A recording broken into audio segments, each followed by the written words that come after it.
Welcome to the Breadwinner Energy Podcast. I'm your host, T. Daniels, wife, mama of two girls, multi-business owner, iced coffee connoisseur, and your official bad bitch mentor. Get ready to transform your boring business into a money-making machine by learning how to just be better at being you. No more playing by the rules. It's time to hone in on your gifts, turn up your energy, and make some serious cash. So grab your coffee, your headphones, or just cover your child's ears and let's dive in. Welcome in. I am so excited for you guys to be here today with my good friend, Alison. We have been live together. We've worked together. We've chatted together. We are very similar, and I think that people are going to absolutely love you. So welcome in. Hi, thank you so much. I'm so excited to be here. Me too. Today's going to be so good. It's going to be juicy. It's going to be fiery and spicy and all the good magic.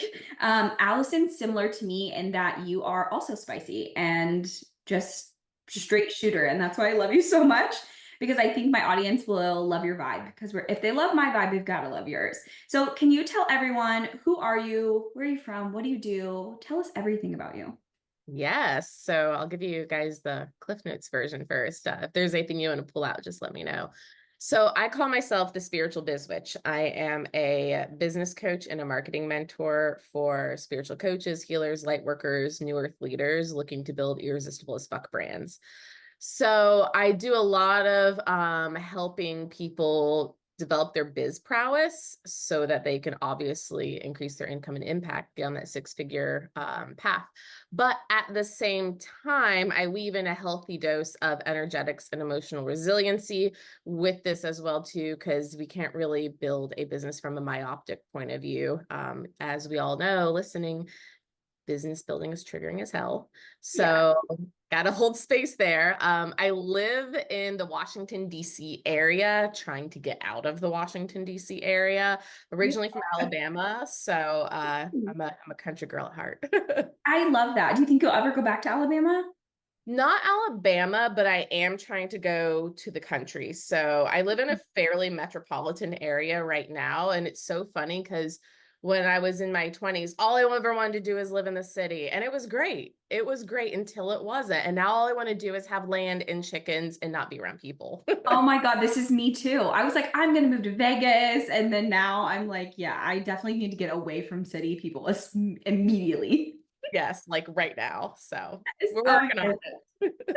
I love it. Okay, so let's kind of dive into all the things. Let's talk first. I want to talk about coming out of the spiritual closet, because I think that I talked many times on my podcast about spirituality and woo and manifestation, and there's so many levels and layers to spirituality.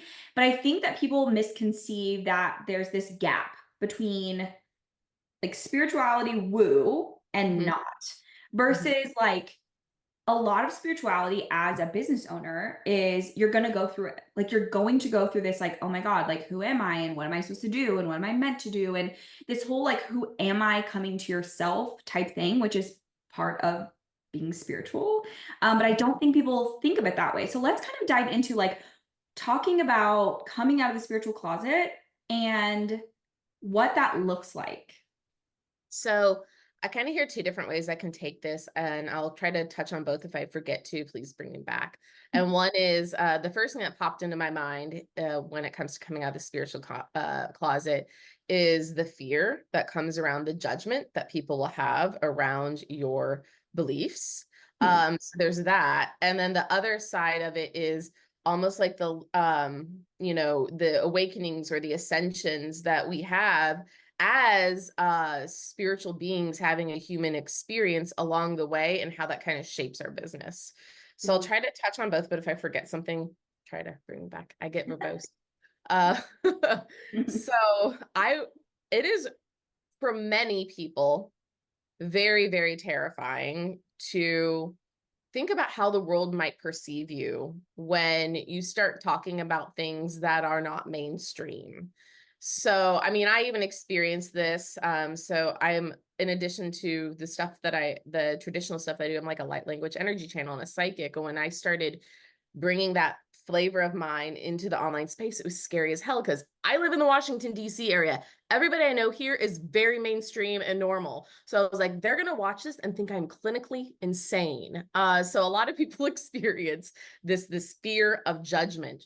And there's different reasons for that. And there's many ways to move through it. There's, of course, the conditioning from our own human experience. We know what people think of people who do work like that. And that can be scary. There is the witch wound. If those of you watching this believe in past lives, such as myself, if you were considered a witch in a past life and you were burned at the stake or experienced some sort of persecution for your spiritual gifts, there could be a subconscious or energetic cord that makes you scared to fully come into yourself. And then the third thing I really see is the light worker money wound. And this is the idea that the Matrix has created that if you wish to make money as a spiritual entrepreneur, there's something wrong with you. You shouldn't charge money for your spiritual services. And that's exactly what the Matrix wants you to think. They want to keep people like you who would do so much good in this world small and fucking broke and held within this container of limitation and shame. That's why a lot of organized religions, whether it's a priest, a nun, a monk, take vows of poverty, and we associate ourselves with organized religion. But again, that is all a construct of the Matrix to keep spiritual people, you know, not having the power they could have. I mean, imagine if all of us had unlimited resources, the good we could do in this world. Of course, the Matrix doesn't want that. So those are the three things there. And then as for the other side, where you kind of have these like, who am I awakening moments, I see it all the time with not just myself, but my clients, where as I think that this having a business is inherently spiritual in and of itself. Yeah. It's something that was like births from something greater than just your human mind. It is, for many of us, a sole purpose. And as you do things, just like as you do things in life, you learn what you love, you learn what you gravitate towards, you learn that there's a greater meaning behind something, and you feel like you need to take this shift in your business because an old part of you starts to die as you come into another part. So it's not uncommon to have your business evolve as you go and also question, why am I doing this? Who am I here? But if you weren't questioning that, would you really be trying to tap into your purpose in the first place? So I'll pause there because I know I was really long-winded and hand the table back to you, or hand the mic back to you. This was so good. And I relate on so many levels because I've been through these exact cycles multiple times in my business. So first is fear of judgment. I think I'm even still here a lot of the times on fear of judgment because, and you know this, I've talked to you about this many times, is I grew up in organized religion and I saw family in organized religion. And I saw family members that make comments about like, oh, you're a witch, because I believe in like manifestation and law of attraction. And they are not understanding that you can believe in God or Jesus or whatever that is, and also manifestation and also soul contracts, whatever. And that organized religion in itself, I feel like that is the group that I have gotten so much shame and judgment from in the online space, from friends, from family, when in my mind, it's like, they're separating, like you cannot believe in God or Jesus if, and it's like so strange to me because I'm like, in Christianity, I'm just going to use that because that's all I know from my own family's life, is like the number one thing they always talk about is like not judging. They're the most judgmental people ever. And it's just so hard because I'm like, I don't want to offend people, but I also believe in what I believe in, but I'm also never pushing my beliefs onto other people. I'm very much open to like, believe what you want to believe and I'll believe what I want to believe. And a lot of them have very many similarities, but to shun people for not being an organized religion is just, it's hard. It's really hard to be like, ooh. So especially as a coach, because you're leading so many people from so many different backgrounds that you don't want to offend people. But as it's also my job to like show you what is possible. So it's like, how do you blend those two things together?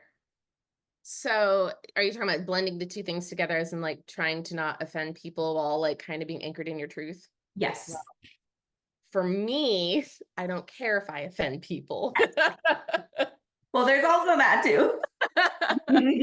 I'm not like gonna outright try to be an asshole, you know, I'm not gonna like But here's the thing. So you said so many interesting things I want to touch on. I was raised Catholic. I consider myself an Catholic witch or an eclectic witch. Mhm. That's someone who practices witchcraft, but also honors other spiritual practices and integrates them in. I love it. So, which Catholics would not like that. Um, but here's the thing. It's so funny when I hear people call you a witch. I would love to bounce back and explore the origins of witch.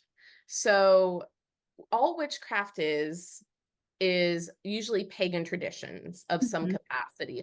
honoring the sky and the earth, or maybe you're into Greek mythology and you know, have certain Greek gods or goddesses that you like to honor, right? Like, so there's a lot of different flavors on it.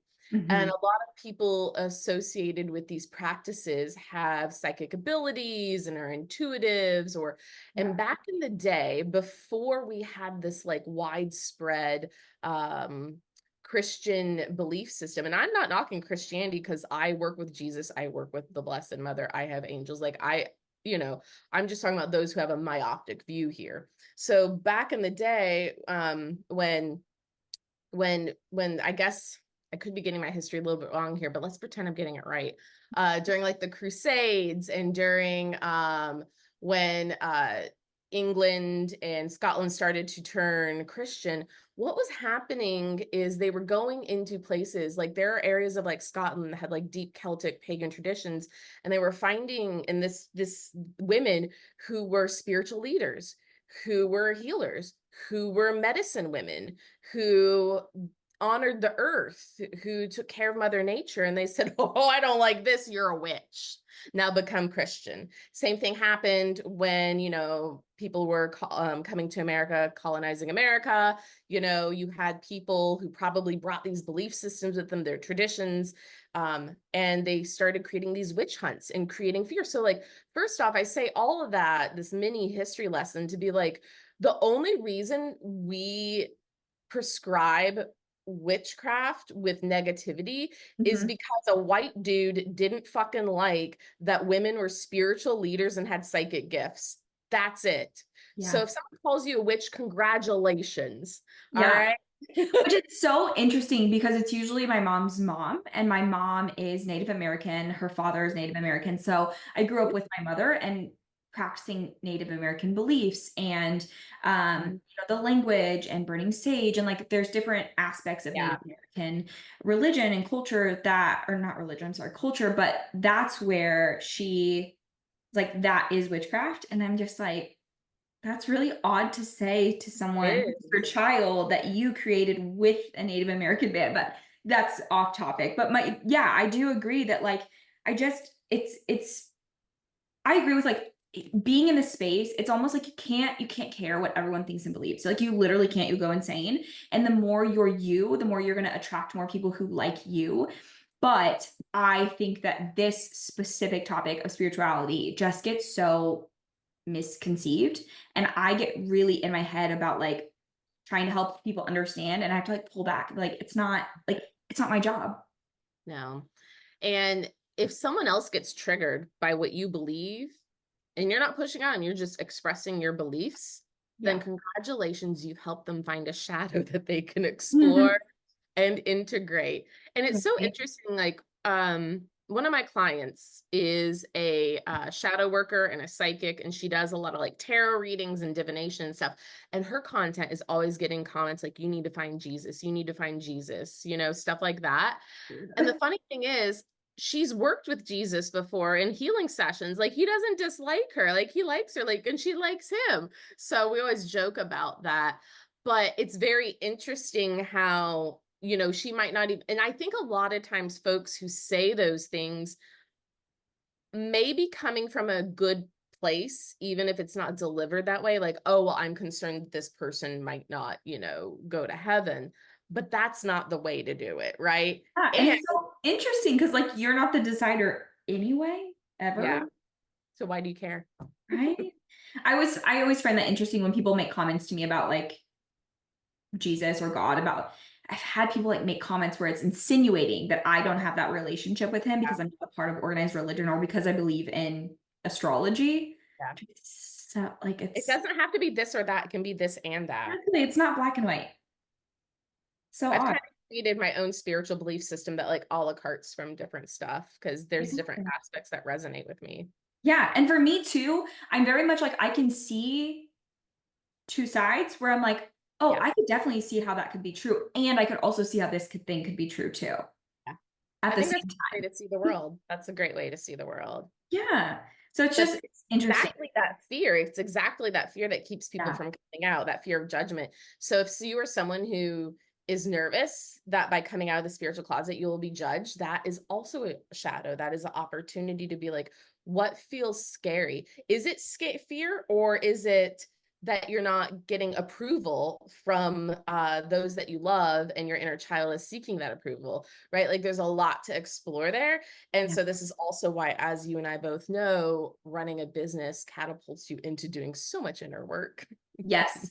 So much of like this whole people pleasing and what will the other like what will people around me think? And I see that a lot too is like with that whole fear of coming out, whether it's even spiritually or not, whether it's like just like being authentically you online, it's that whole fear of judgment. It's that whole fear of like people will not like me. It's that whole people pleasing and what will other people think, which is I think is a perfect segue into marketing and messaging because you and I are both huge components on being more being you, like being better at being you and authentically you and showing up in that way in order to create this magnetic brand and business.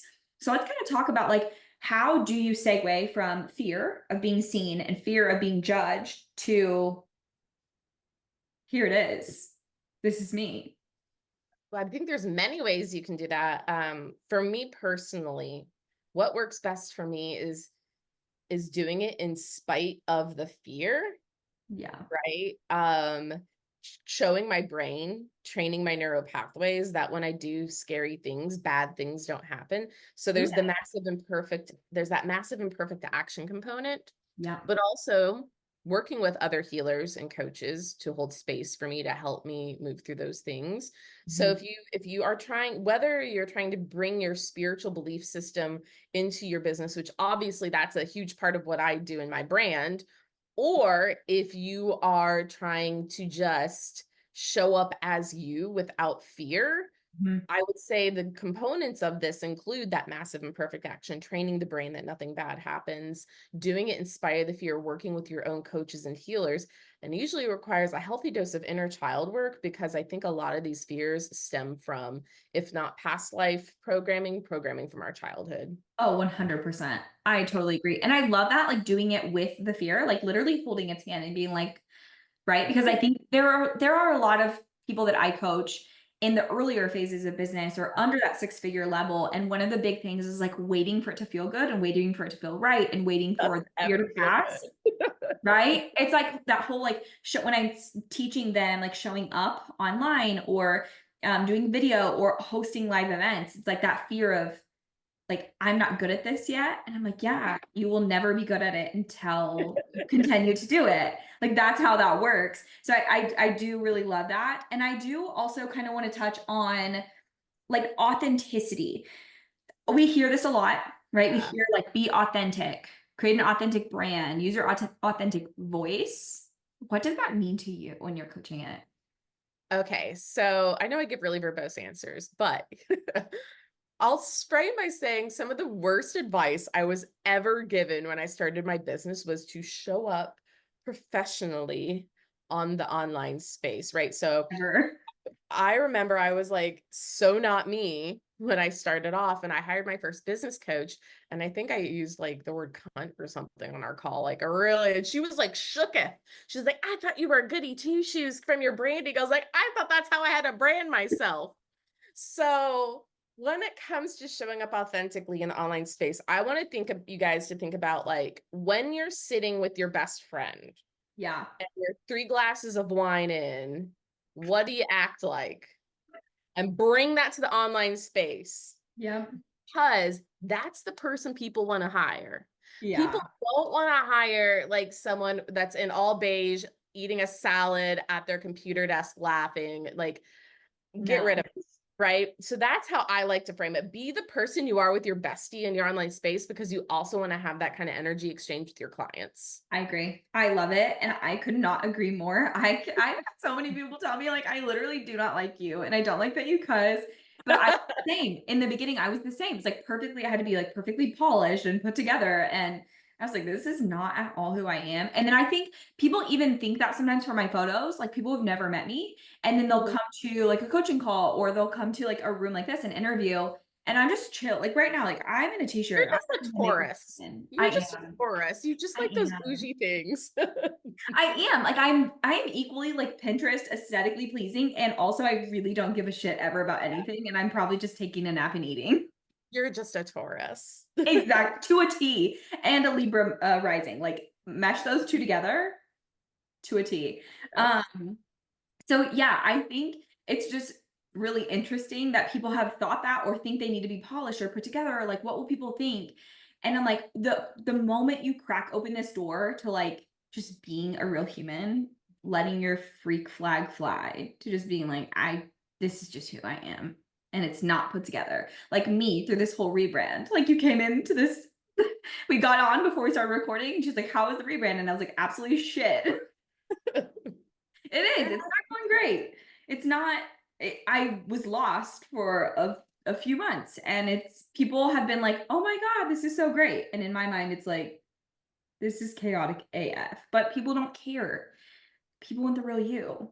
People want the real you. People buy authentically you. They don't buy perfect little packaged, displays of whatever. Like Yeah. people don't want to buy perfect. People want to buy from messy raw humans, because Yep. messy raw humans understand their messy raw human. It Yes. also helps to cultivate connection, right? It Yep. helps you to get to know the other person, and people buy from people that they like, know, and trust. They're not going to get to like you, know you, and trust you if you show up like a fucking robot all the time. Exactly. And not only that, I think too, it does create this connection. Like I've had, I would say almost every client hire me say, I hired you because of your story, and I hired you because you get it. Like you understand what it's like to be broke. You understand what it's like to have wrecked credit, to like be a single mom, to be in an abusive relationship. Like you understand what it's like to be a real human. And I'm not going to sugarcoat it, and I'm not going to judge you. And like if you've been through it, I've probably been through it, or like I'm not going to judge you. Like I'm going to love you through it. That's what I think people connect to. And I do think that there's this is what I'm still working on. So I'm curious if you have thoughts on this, is like I show up on camera, interviews, podcasts, talking, and I'm Mhm, just like, let it rip. But when it mhm. comes to like writing it into like a post or a sales page, that's when I'm like, it's really kind of sometimes hard to like articulate what I'm trying to say. Do you have tips for that? So, fun fact, before I got into this work, I was a writer. So I love I actually love writing content, love writing emails, love writing landing pages, all those things. My biggest tip in terms of that is write how you speak. Yeah. So if you were to like sit down and get on your soapbox, literally write your soapbox out loud. I am a big proponent of, when we're creating our content in the written word, Yeah. that part of our messaging, that we literally write how we speak. My content, I write with abbreviations, like I write cuz instead of because. I Yeah. drop the F-bomb all the time because I swear heavily. I bring my sense of humor into it. I use Yeah. emojis. I once heard someone say, I would never take a coach seriously if they used emojis in their captions, which just makes me want to use more emojis. Um, That's so weird. I I love know, emojis. I do too.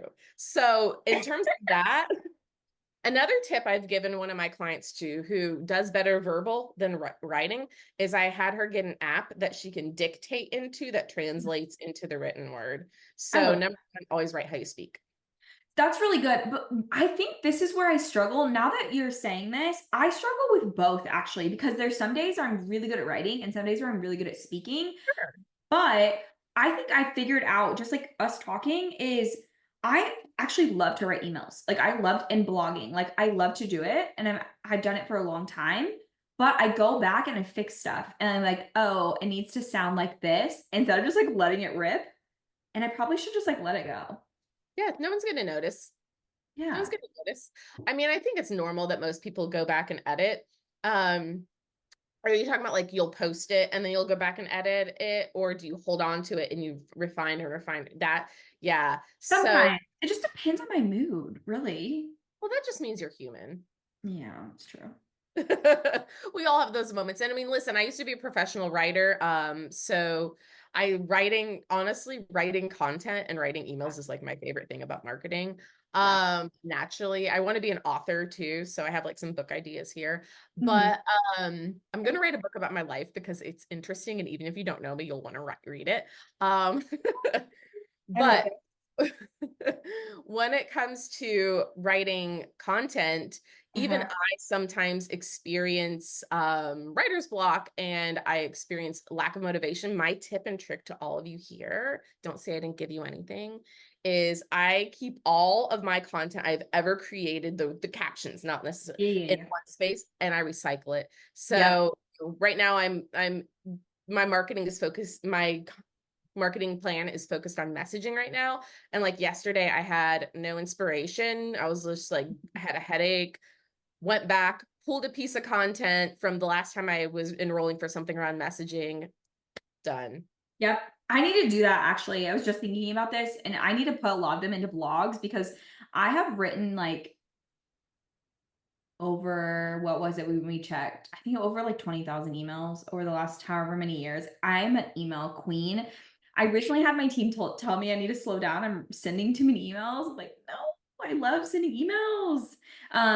But I agree. I think like for me, I think I'm good at writing at people. I Mhm. think I'm not as good as like connecting with people as I am as like writing at them. So I need to work on that. Um, there's something you said, maybe just think of that with email, with rewriting. I'll come back to that because I can't remember. What was I going to tell you or ask you? Shoot. Sure, it's good. Okay, let me go over here to my questions and see Okay. what. Okay, yeah. So I want to know what would be your tips for coaches to build like a magnetic brand to stand out from the crowd, to say things that are different. Because this Mhm. is the thing is that I think that people are starting to like come out of like being like everyone else and doing what everyone else is and saying what everyone else is. But still, how do they put that like flair on it where it's like, this is why I'm the obvious choice. I'm the coach to hire over everyone else doing what I'm doing. So first off, you want to infuse your personality into it, which we've already kind of talked about. Secondly, is you want to have strong emotional resonance with your client avatar and your audience. And Mhm. third is you want to be able to speak to their transformation. Those three things are super key. So um, if you are kind of silly, or I'm a kind of a jokester, I use a lot of memes in my content. If you're silly, that's a part of your brand voice, right? So that's part of your personality infused in there. I'm also very vulgar, so that's a part of my brand voice, right? So when you infuse your personality into these things, that in and of itself is going to make you stand out, because so many people are trying to mimic what other people are doing, and it's making everybody blend into the sea of everybody fucking else. So there's that. And then the second part to that is, okay, so you have your personality and you're showcasing your personality first and foremost. Mhm. Now, what you want to do is pack it full of emotional resonance, but you can't pack it full of emotional resonance unless you're crystal fucking clear about the client avatar that you serve, their Yeah. exact challenges and their exact desires. And I would like to pause and say, anybody who bashes on pain point marketing, which I see all the time, literally means you just don't know what the fuck marketing is, because that's all marketing is. So thank you. That part. And then the transformation, of course, is what sells. I tell my clients really get stuck on this because I work with so many clients that are really into the woo, and they'll be like, I do quantum healing, hypnosis, multi-coding, blah, blah, blah, blah, blah. People just don't know what it is. I'm like, they don't need to know what it is. No. They just know what it gives them. I was like, you could sell fire breathing or juggling, right? If you're crystal clear about the transformation that you give, that's Yep. what they're going to buy. And so people Yes. focus far too much on the modality in their materials, and they need to focus more on the transformation. Ah, yes, I love this. I'm the same way when my students tell me, like, this is what I teach, this is what I do, and no one gets it. No, that's Nope. your how. Like, it's like saying, like, I teach strategy, I teach funnels, I teach ads. No one cares. They care what are the funnels or the ads, or the strategy going to do for me, my life, my business. I Yes. also agree with pain point marketing. Pain point marketing, here's what I teach, and maybe you teach something different. So for pain point marketing, it is essential because people have to understand that you get it. First and foremost, they have to know that you understand their pain. So Yeah. many people think my pain is so unique, no one gets it. No, Yes, it's they do. It's not. not. You're not that special. They do get it. And when they understand that you get it and you have a something that will fix it for them, that's when you're the person. So it has to be pain and desire. So Yeah. what I teach is I don't tell people don't just pain point market, because you're going to attract people who just have pain and they don't want a solution. And then they just sit in like this space of like, I have an issue, but I don't have time or money. Versus if you talk about their pain and then what to do to fix it to get this transformation, that's when people are like, that's what I need because I'm ready for transformation now. That's what I teach. So I No, agree. totally. Yeah, I totally agree too. Yeah, you have to do pain point marketing with desire marketing, but desires have to be, in my opinion, they have to be specific. Like Yep. so for a lot of my audience, like they're moms. So something that I would say is like, you want a business that runs when you're out taking your kids on a random Tuesday to the water park or to a last minute, like, let's get out of the house. You don't have to worry about, oh my God, I have so many meetings and my schedule's full and whatever that is. So I'm being very specific to what a Tuesday might look like as a mother with young kids at home. Like that's the desire, right? It's not just like 10,000 months. It's like, what are those $10,000 months going to do for your person? Yep. No, I totally agree. I don't know if you see this a lot in your feed, but I see a lot of like people like pain point marketing is too masculine and too mean and too triggering. And I'm like, okay, Oh my how God, many of us please. have how many of us have watched a paper towel commercial? Okay, I've watched a paper towel commercial. A paper towel commercial, every ad uses pain point marketing.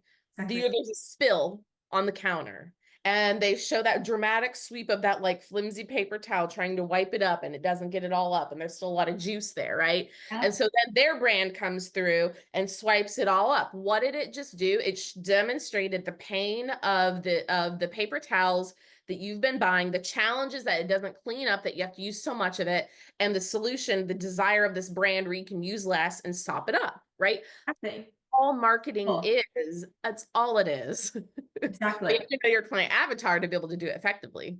Exactly. I love that you said this. Like people think it's so triggering, and I do it for this exact reason because if you are fucking triggered by a piece of marketing, stay far away from me as fast as possible. Get away from me now because I will trigger you so bad in our coaching calls. If a piece of marketing triggers you, God, I can only imagine what your day-to-day life looks like. Please My get away from clients me. always tell me, they're like, you're so triggering, but that's why we hired you. Yes.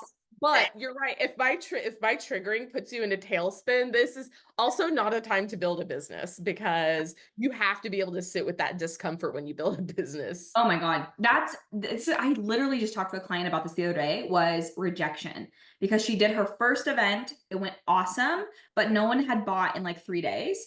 And she was Mhm. like, oh my God. So now I feel like I should go to a lower price. And I'm like, no, that's not what we do. This is your first time. It went great. You don't just change it. But she's having a hard time sitting with people telling her no, too expensive, not ready. And I'm like, you have to get comfortable with rejection. I agree that with people who, if you're easily triggered by marketing, if you're easily triggered by just people in general, this is a really good time for you to do like your work on understanding why does this trigger you. But this whole like mean girl marketing, That's different. yes. And I think that people don't understand the difference between being triggered by pain points and mean girl marketing. Yeah. And I also think for me, this is what I do because this is how I am. Maybe I should do it differently. Is I like use a lot of my intuition when I'm watching other people's stuff, right? If like I can just see through their strategy, which most of the time I can. I'm like, I don't really like that. Mhm. It's off-putting. I'll just Mhm. unfollow it. I just won't engage. I'm not gonna go out and be like, oh my God, mean girl marketing, blah, blah, blah, my computer. Like, chill. So yeah, Yeah. let's kind of break this down. I would love it before we go. I would love your perspective on the difference between being triggered by something and mean girl marketing. So the way that I kind of explain it to my clients is, for myself and ideally for you too, I never like sit down to my computer and think, how can I send my audience to therapy today? Like, I don't sit down and think like, what will really hurt their feelings? Right? No, Right? never. Never, never. That's mean girl. And I think there are as a subsect of some people who are like, how can I say the cruelest? How can I be cruel? Mm, How can I say mean things? How can I really hurt people's feelings? If you yeah. get triggered because I have a hook that says if you're not signing client, your content sucks. That's not me showing up trying to like put you into therapy. No. It's just fucking true. And if that's upsetting to you, then Yep. let's pause and look at why. It's because I just show if your content was converting to clients all the time, that wouldn't upset you.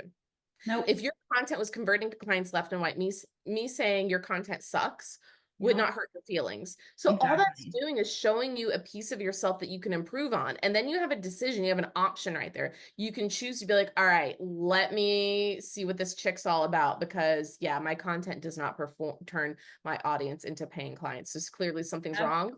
Or you can decide to stay exactly where you are and get triggered every time someone calls you on your truth. So Exactly. what about you? What do you think the differentiation between Mean Girl and Pain Point Marketing is? Yeah, I would agree. I think that the difference, the bigger difference that I see a lot of times is with mean girl marketing, it goes back to what you said is like, how can I be so mean to people who are in a bad place to make Yeah. them feel so bad about themselves and I'm preying on their vulnerability to hire me versus like for me, if you said to me, yeah, of course you're not signing clients, your content could be so much better. It sucks. I'd be like, oh my God, thank you. Because I want to know what the solution is. Tell me. Is Yeah. it my sales page? Is it my content? Tell me. If you tell me directly, I'm ready to fix it. That's me, right? But not everyone's there. So that's kind of how I see it. And it's similar to what you said. I think too, there's a big, for me, it's like telling the truth. Like if I'm telling the truth because Yeah. I know, because I've experienced it, I'm not going out of my way to be mean to you. I'm just telling you what I know. And I wish somebody would have told me. It's Yeah. like, I'm just telling you the truth.